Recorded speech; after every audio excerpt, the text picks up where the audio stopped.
Hello. First of all, thank you for showing an interest in my work.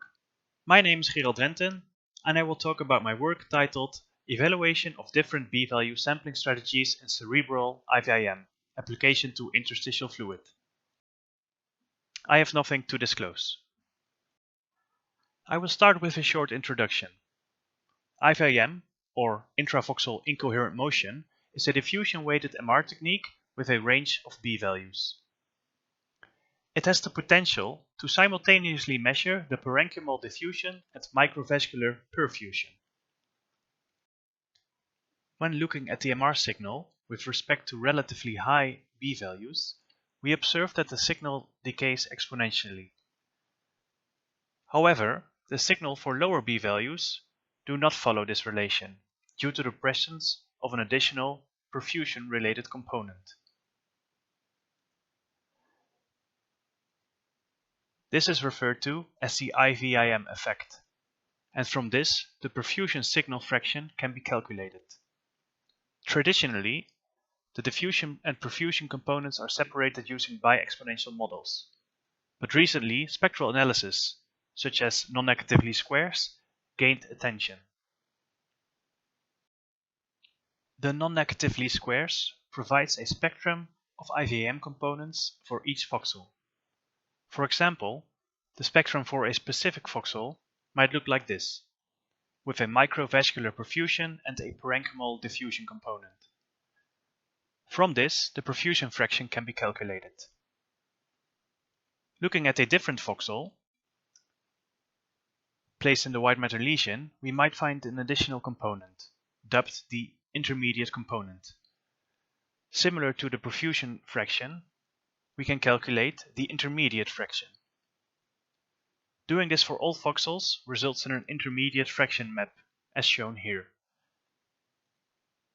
The intermediate fraction might be related to interstitial fluid in enlarged perivascular spaces and white matter lesions. These type of lesions are associated with a number of disorders, ranging from Alzheimer's disease to stroke and multiple sclerosis. Therefore, estimating the intermediate fraction from IVIM data can provide valuable insights. Previous research has already shown the effect of different B-value sampling strategies on the estimation of IVIM metrics. However, the effect on the intermediate component has not yet been studied. In this study, we studied the effect of different B-value sampling strategies on the accuracy and precision of the intermediate fraction estimation. To this end, we simulate ground truth signals representing white matter hyperintensities, using the parameters which are shown here.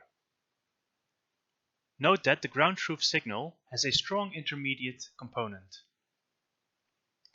Subsequently, we defined 9 different B-value sampling strategies, 3 with a logarithmic spacing, 3 with a linear spacing, and 3 with a oversampling of the intermediate range.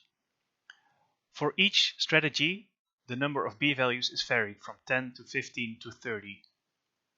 Furthermore, 1000 noise realizations were performed. Here I will show the results for the white matter hyperintensities. The precision is on the x-axis and the accuracy on the y-axis. Note that a lower standard deviation and lower bias indicates more favorable results, while high standard deviations and high biases relate to worse results.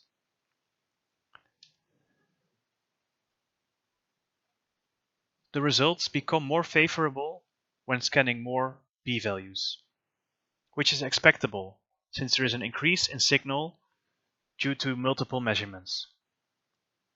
For each number of B-values, the B-value strategy oversampling the intermediate range is most favorable in terms of accuracy and precision. Therefore, we conclude that when a large intermediate diffusion component is expected, such as in the white matter hyperintensities, B-value sampling strategies aimed specifically at the intermediate component outperform linear or logarithmic sampling strategies. Thank you for your attention, and if you have any questions regarding this work, I would be happy to answer them.